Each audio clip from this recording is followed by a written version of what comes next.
this video, I'm going to show you finishing up the top part of the Orenburg shawl and our Orenburg and Oregon wrap. This is a traditional basic border. If you remember, we cast on here and we knit rows back and forth like this across the bottom. Then we did this corner on the lower right, picked up stitches all along, did this corner on the lower left, and after completing the bottom, we knit back and forth with the borders and the center at the same time. So when you look at these bottom corners, you'll see that we started at a wide point,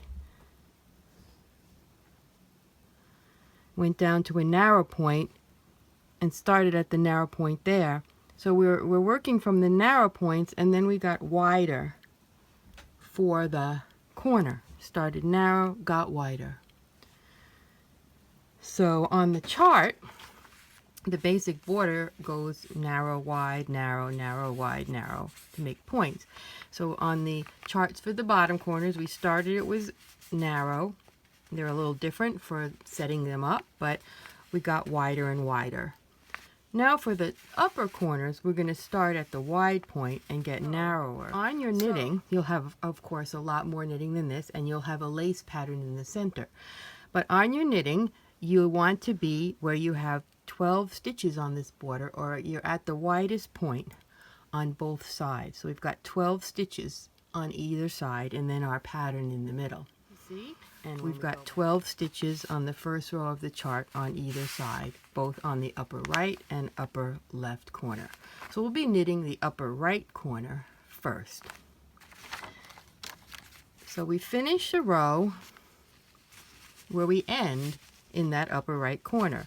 So that would have been a wrong side row in the center, and we have knit across here 12 stitches.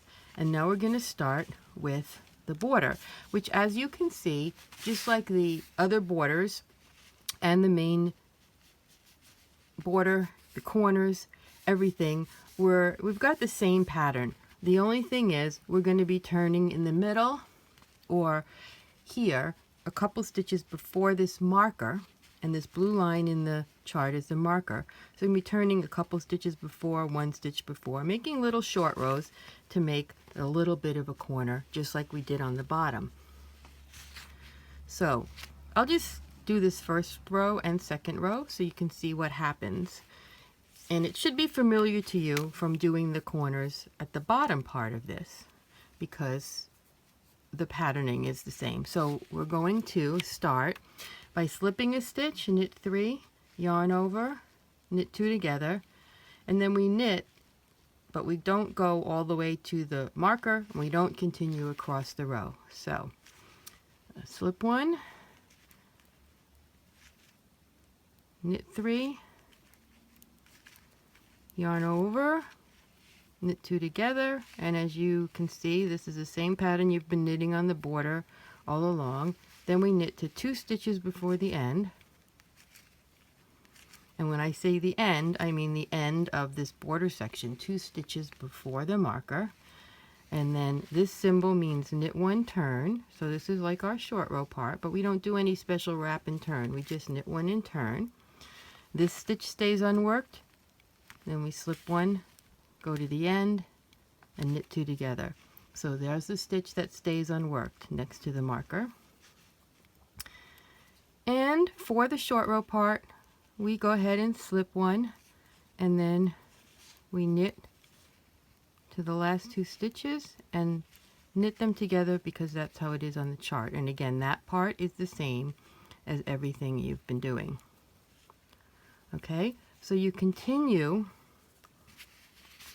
to follow all of this chart until you finish row 8. You'll be out here again, and then I will show you how to get the middle part started.